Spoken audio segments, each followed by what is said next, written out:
మీద ఎన్ని గజాలు? 250 గజాలు. 250 గజాలు. ఓకే. ఇది ఇప్పుడు 13లో కొన్నాం. వెంచర్ చేసిరంటే వెంచర్ లో కొద్దిగా ఊరమ్మటి ఉంది, దగ్గర పట్ల ఉంది, కొద్దిగా ముందు ఫ్యూచర్ లో రేట్ వస్తుందని ఊరమ్మటి చూసి 250 గజాలు కొన్నా. ఇప్పుడు ఈ మొన్న పోయిన సంవత్సరం దాకా ఇది ఎప్పుడు వచ్చి చూసుకుని పోతా నేను రాళ్ళు కూడా బాధిన 20 రాళ్ళు చుట్టూ రాళ్ళు బాతనే ఇప్పుడు ఒక్క రాయి లేదు. ఈ సంవత్సరం ఎండాకాలం నుంచి మార్చి నుంచి మొత్తం అంతా నాదే దున్ని మేము ఊరికొక్కలా ఉన్నాం. మరి మీ వాడు ఎప్పుడు దున్నిండో ఎప్పుడు బీగినో తెలియదు. ఒకసారి వచ్చి చూస్తే ఈ రాళ్ళు ఎవరు బీగినట్టు పలానా అని అన్నారు. ఇదేంటంటే వాడి కాగితాలు చూపించినాడు. ఆ కాగితాలు మరి ఎంఆర్ఓ గారు మామూలుగా పాస్బుక్ తెచ్చిండాడు. పాస్బుక్ లో మరి మాకు రిజిస్ట్రేషన్ కాగితాలు ఉన్నాయి, ఆయన పాస్బుక్ ఎట్లా చేసిరని అడిగినాం.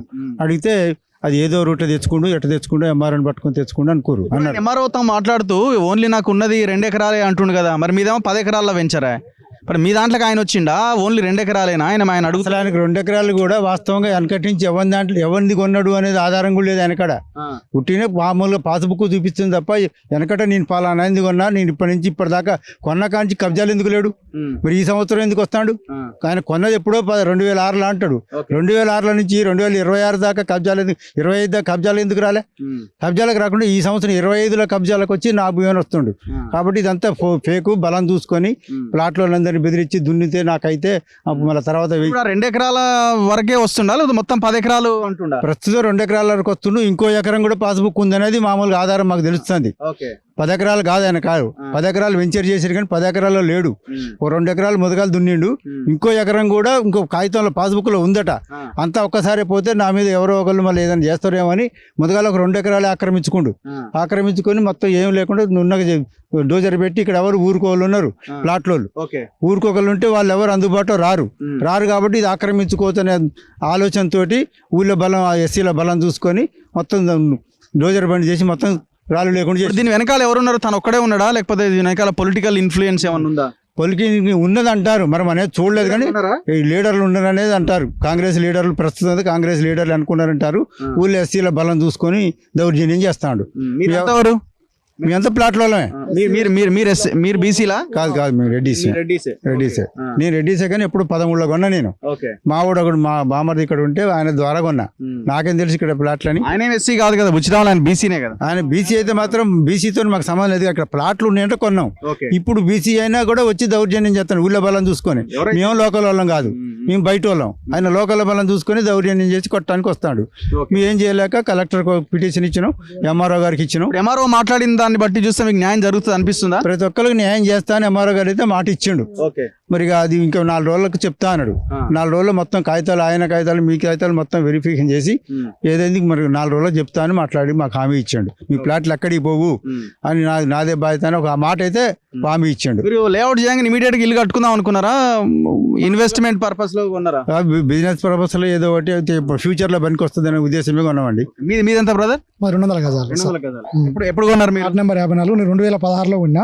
2010లో వెంచర్ చేశారు. 2011లో ప్లాట్లు రిజిస్ట్రేషన్ చేయడం స్టార్ట్ చేశారు. మీరు 2016లో కొనుక్కోవడం జరిగింది. 2016 నుంచోని మేమే ఉన్నాం. మాది 200 గజాల ప్లాట్. ఇప్పుడు ఆయన మీ దాంట్లో కూడా వస్తుండ? ఇప్పుడు దున్నిన దాంట్లో మా దాంట్లోకి వస్తుండే. ఫస్ట్ ఏం చేసిండు అంటే ఒక 1 year క్రితమే ఫస్ట్ ఒక సగం వరకు దున్నాడు. అయితే సగం వరకు దున్నితే నాకు ఎకరం ఉంది అన్నాడు. ఎకరం ఉంది అంటే సరే మా బోట్ లేవు కదా అని చెప్పి మేము లైట్ తీసుకున్నాం. తర్వాత మామిడి చెట్టు వరకు దున్నాడు ఈ 6 నెలల గ్యాప్లనే. తర్వాత చిన్నగా ఇక్కడ వరకు దున్నాడు. నెక్స్ట్ ప్లానింగ్ ఏంటంటే మొత్తం దున్నాలనేది, ఆయన మొత్తం 10 ఎకరాలు ఆక్రమించాలనేది ఆయన టార్గెట్. ఒక్కడే ఉండదని నాకు అనిపిస్తలేదు. ఆయన వెనకాల వెనకాల ఉండి ఉంటారు. వెనకాల పెద్ద వాళ్ళు ఉండి ఉంటారు కానీ వాళ్ళు ఎవరు బయటపడట్లేరు. వాళ్ళంతా ఏంటంటే కొంత ఆక్రమించు, కొంత సగం నీకు సగం మాకు అని ఖర్చు పెట్టుకుంటున్నావు, నువ్వు ముందు ఉంటున్నావు, సగం నీకు సగం మాకు అనే కాన్సెప్ట్ లో నడుస్తుంది. అంతకుముందు బీఆర్ఎస్, ఇప్పుడు కాంగ్రెస్ అంతేనా? అల్ల నుంచి ఇళ్ళకి వచ్చిండు అప్పుడు. అంతే, ఫస్ట్ కాంగ్రెస్, తర్వాత బీఆర్ఎస్ లో పోయిండు, తర్వాత మళ్ళీ కాంగ్రెస్ లోకి పోయిండు. ఒక చిన్న విషయం సార్, ఆయన వెనక ఎవరు లేరు అని మనం ఎట్లా అనుకుంటాం? ఆయన వెనక ఉన్నారు కాబట్టి ఇప్పుడు మేము మా ప్లాట్ల దగ్గరికి మేము వస్తే ఏమంటే పోలీసు వాళ్ళు వచ్చి ఎక్కించుకొని పోతారు. ఇప్పుడు అదే ఆయన వచ్చి ఇక్కడ దున్ని పెసళ్ళకి చుట్టూ కడీలు బీకేస్తే ఎవరు రారు. మళ్ళీ మేము పోయి చెప్పినా ఎస్ఐ పట్టించుకోడు, సిఐ పట్టించుకోడు, ఎవరు పట్టించుకోరు. ఇందులో మేజర్ గా ఏంటంటే పోలీసులు కూడా, ఏ పోలీస్ స్టేషన్ ఇది? Rural police station, Suryapet rural పోలీసులది కూడా ఇందులో పాత్ర ఉన్నది.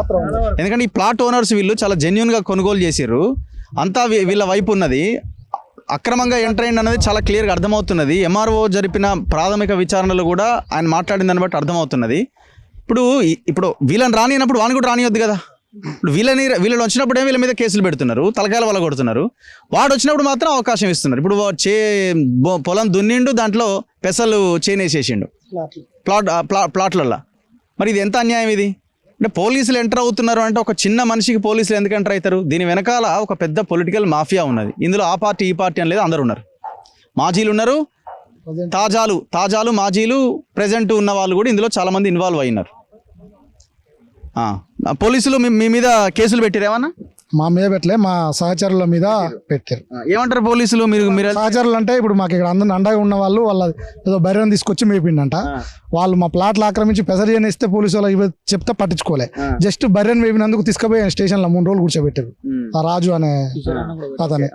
నెక్స్ట్ మాకు సహచరులు ఇంకో అతని ప్లాట్ నా వెనక ఉంటది, కిషోర్, అతని మీద దాడి చేశారు. వీళ్ళే ఆయన లాయరు, ఆ లాయర్ మీద ఇక్కడ ఎస్సీ వాళ్ళని తీసుకొచ్చి లోకల్ వాళ్ళందరికి తాపిచ్చి తినిపించి మనిషికి 500 మట్టి ఇచ్చి ఆ రోజు అతని మీద దాడి చేశారు. దాడి చేసి అతను కొట్టిరు. ఇలా వాళ్ళు అందరు కూడా భారీ ఎత్తున లాయర్లంతా బైకాట్ చేసిరు. కార్యక్రమం కూడా జరిగింది బాగా. ఇదే ల్యాండ్ అది లాయర్ మీద దాడి చేసింది ఇదే ల్యాండ్. ఆ లాయర్ కి వాళ్ళ భార్య పేరు మీద, మంతాపురం కిషోర్ అతని పేరు, వాళ్ళ భార్య పేరు మీద ప్లాట్ ఉంటది. దాడి చేసింది ఈయన బుచ్చిరాములు గారు. ముందు బుచ్చిరాములు కనిపిస్తున్నాడు కానీ బుచ్చిరాములు కాదాడా? ఎవరు? బుచ్చిరాములే కొట్టిండు. మీరేనా? అంటే దెబ్బ మిమ్మల్ని కొట్టిరు. సో మీది ఎక్కడ? మీది ఎన్ని గజాలు? నాది 200 గజాలు. మా వైఫ్ పేరు మీద డాక్యుమెంట్ ఉంది. మేము 2019లో కొనుక్కున్నా. నాకు అమ్మిన అతను 2013లో కొనుక్కున్నాడు. ఇన్ని రోజుల నుంచి ఈ బుచ్చిరాములు ఎక్కడా లేడు. కానీ లాస్ట్ ఇయర్ 2024 నుంచి మా మీద దాడులు చేస్తా ఉన్నాడు. మేము ఏదైతే ఆ రోజు సర్వే జరుగుతూ ఉన్నదో అప్పటికి 3 సార్లు సర్వే ఆపాను. హైకోర్టు వారి డైరెక్షన్ ప్రకారం కూడా మాకు నోటీసులు ఇచ్చి సర్వే చేయమంటే నోటీసులు ఇవ్వకుండా ఇల్లీగల్ సర్వే జరుగుతూ ఉంటే ఆ రోజు వచ్చి ఆపినాను. ఇల్లీగల్ సర్వే ఆపినందుకు మేము చేయించుకునే సర్వే నువ్వు ఆపుతావు అని చెప్పేసి ఉగ్గం బుచ్చిరాములు, ఆయన కొడుకు అశోక్, అతని అనుచరులు 30 మంది కలిసి దాడి చేసి నన్ను కొట్టినారు. కొడితే నేను పోలీస్ స్టేషన్లో కంప్లైంట్ ఇచ్చాను. ఆ రోజు యాక్చువల్లీ మా పక్కన సోదరుడు అతను హార్ట్ స్ట్రోక్ ఉంది లేకపోతే అయిపోతారని రిక్వెస్ట్ చేయకపోతే ఆ రోజు నన్ను సంపాదనే ప్రయత్నం చేసినారు. అతను రిక్వెస్ట్ చేసి అతను హార్ట్ స్ట్రోక్ జరగని జరిగితే మీరు అందరూ జైలుకు పోతారన్న భయానికి ఆగిపోయినారు తప్పితే లేకపోతే నన్ను చంపాలనే ప్రయత్నం చేసినారు. ఈయన గతంలో కూడా ఆల్రెడీ ఈ సుపారీలతో అప్స్కాండ్ లోకి వెళ్ళి చాలా మాఫియా డాన్ ఉంది. ఆయనకు సుపారీలతో చాలా పరిచయాలని ఇంతకుముందు వడ్డజాని మీద జరిగిన దాడిలో కూడా ఉంది. ఆయనకు ఒక్కటి కూడా సొంతంగా సంపాదించుకున్న భూములు లేవు. అన్ని మంది భూములు కబ్జా పెట్టాడు. అసలు సూర్యాపేట రూరల్కు ఉన్న దరిద్రమే ఉగ్గం బుచ్చిరాములు. ఈయన ఒక్కడు లేకపోతే సూర్యాపేట రూరల్ చాలా బాగుపడుతుంది. ఈయన ఒక్కడి వల్ల సూర్యాపేట జనం చాలా బాధపడుతుంది. సూర్యాపేట రూరల్ పబ్లిక్ అంతా చాలా బాధపడుతున్నారు. అధికారులను ఎట్లా మేనేజ్ చేస్తున్నాడు? మరి ఆయనకున్న పొలిటికల్ ఇన్ఫ్లుయెన్స్ ద్వారా మేనేజ్ చేస్తా ఉన్నాడు. ఏం పొలిటికల్ ఆయన ఉన్నది? చూస్తానికి ఇతర ఉంటాడు కానీ ఆయన ఒక మాఫియా ఉన్నది. పెద్దవాళ్ళు ఉన్నారు కదా, ఆ పెద్దవాళ్ళు మేము పోలీస్ కంప్లైంట్ ఇస్తే సివిల్ నేచర్ పోలీసు వాళ్ళు యాక్షన్ తీసుకోరు. తను చెప్తే పోలీసు వాళ్ళు లైవ్ లో భూమి మీదకి వస్తారు. మీరు చూసారు కదా, ఇప్పటికి 3 సార్లు 4 సార్లు పోలీసు వాళ్ళు వచ్చారు. పొద్దున కానిస్టేబుల్ వచ్చిపోయారు, ఇప్పుడు ఎస్ఐ గారు కూడా వచ్చారు. ఎస్ఐ గారు మీరు కంప్లైంట్ ఇస్తే తీసుకోరు. మేము కంప్లైంట్ ఇస్తే సివిల్ నేచర్ క్లోజ్ చేశారు. నేను కంప్లైంట్ ఇస్తే పోయినసారి భూమి మీదకి వచ్చినాడు దుంతున్నాడు అని చెప్పేసి మా హైకోర్టు స్టే కాపీ ఉంది అని చూపించి కంప్లైంట్ ఇవ్వమంటే స్టే కాపీ కంప్లైంట్ ఇస్తే తెల్లారి సివిల్ నేచర్ క్లోజ్ చేశారు. వాళ్ళు ఇచ్చిన దాని మీద మాత్రం వాళ్ళ కోసం పోలీసులు 24 గంటలు అవైలబుల్ ఉంటారు. మా మీద దాడులు చేస్తున్న పోలీసులు ఎవరున్నారు? ఆయన వెనకాల ఉన్న లీడర్లు ఎవరు? ఈ కాంగ్రెస్ లీడర్లు ఎవరున్నారని మేము పర్టికులర్ పేరు చెప్పలేం కదా, కానీ ఇన్ఫ్లుయెన్స్ మాత్రం జరుగుతూ ఉంది.